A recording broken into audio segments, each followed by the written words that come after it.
Let's talk about Print Nightmare. Now, Print Nightmare might be one of the biggest bugs to hit 2021. And this just came into play within the last 2 weeks. I thought it would be a great addition to the course because, let's face it, there are tons of things out there that never get patched. I still see Eternal Blue to this day, so I will guarantee that this will just be sitting out there for years to come. So this is going to be awesome. We're going to check it out, and it requires no authentication really whatsoever outside of a user account. So this is a post-compromise attack. Doesn't have to be a crazy user whatsoever. You're going to see we'll use Frank Castle here. But what we're going to do is we're going to take advantage of this Print Nightmare attack. And Print Nightmare is taking advantage of the printer spooler. Okay, and that printer spooler has some functionality that basically allows the users to add printers and things like that. And that runs as system privilege.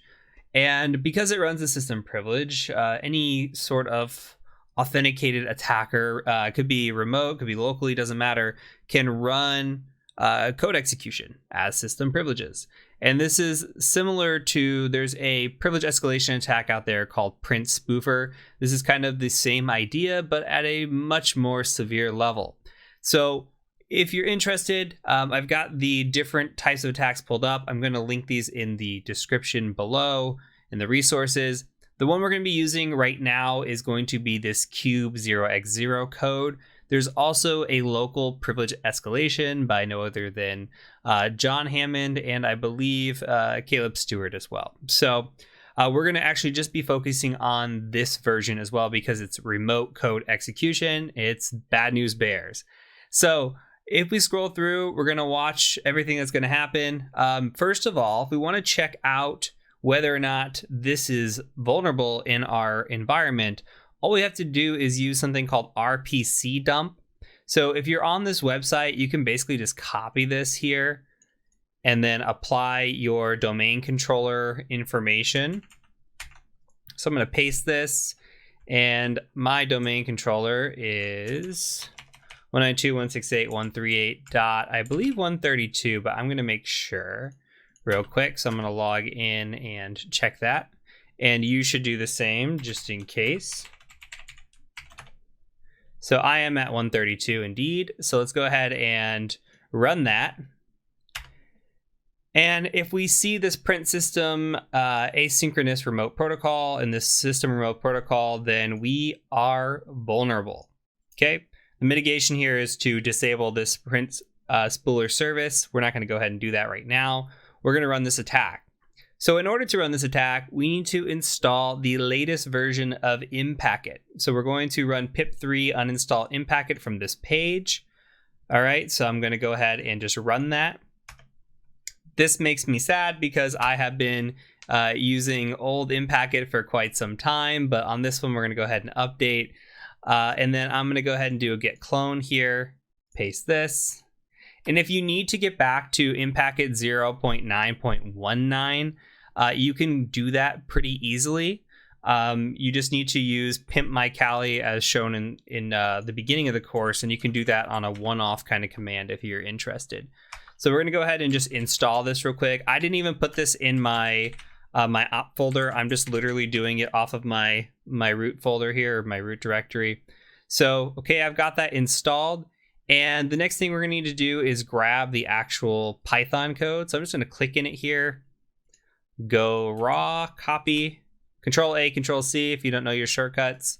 And then I'm just going to do a quick gedit. You could do mousepad, whatever works. And I'm just going to call it CVE 2021, and we'll call it 1675.py. All right, and we're going to paste this in, save it. We are good to go from this aspect. Okay, so what we need to do, let's take a look at this. We're going to be running basically this code here with a malicious DLL, and we're going to host that DLL. So how we're going to do that is we're going to go ahead and host it, and we're going to use a tool from Impacket called SMB server to do that. We also need to create the malicious DLL. So let's go ahead and do both of those things.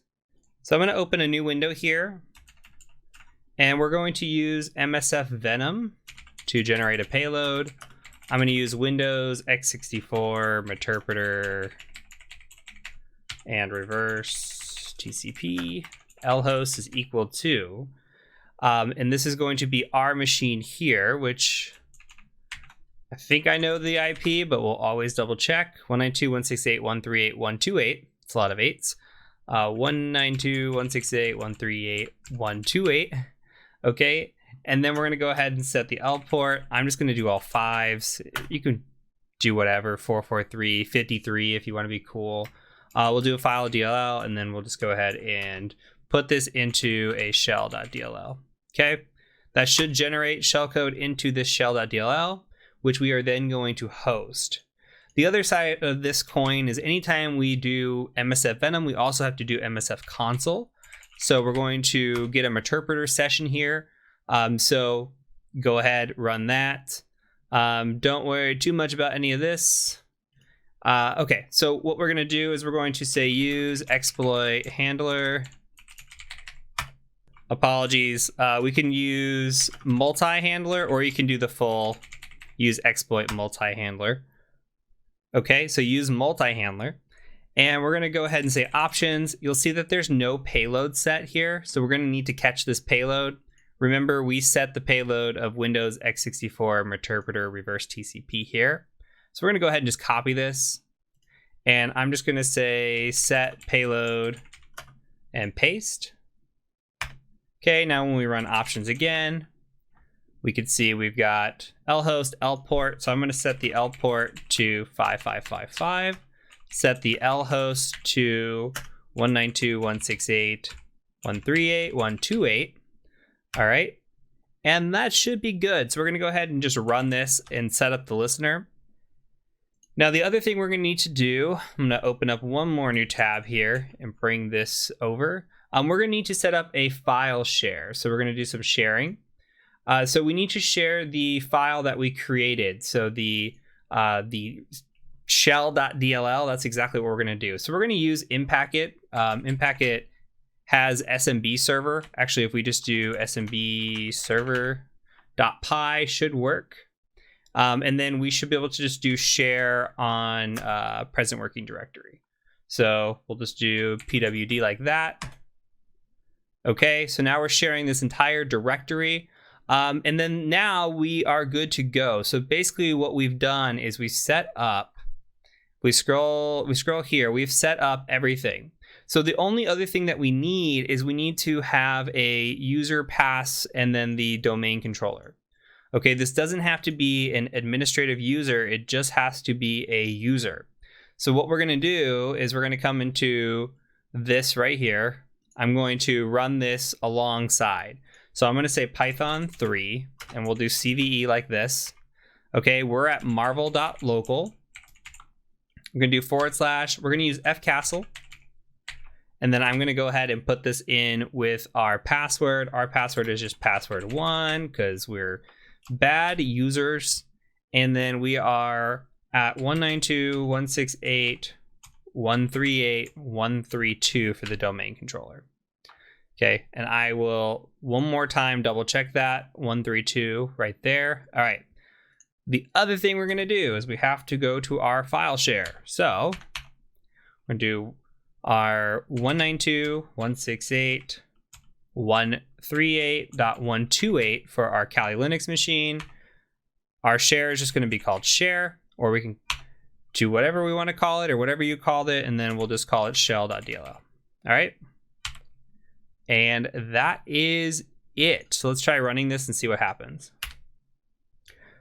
Okay, so we came up with an error. This is what happens when you run it on the fly. But if you go into GitHub and you look at the issues, then we can see that this issue has occurred before. So what we're going to do is we need to run our file share with SMB2 support. Okay, so this did not happen the last time I tried it, but of course this time I'm trying it. It's gonna do it this way. So we're gonna go ahead and just do -smb2 support. Let's go ahead and run it, and then we're gonna try running this again one more time. Let's make it up here. And now we got virus infected, potentially contains a virus. So it sounds like maybe Windows Defender's blocking us. Although we got a bunch of hashes coming down from the DC here for accessing. We still didn't get a handler here. So let's go and let's turn off our Defender. Let's see if that works.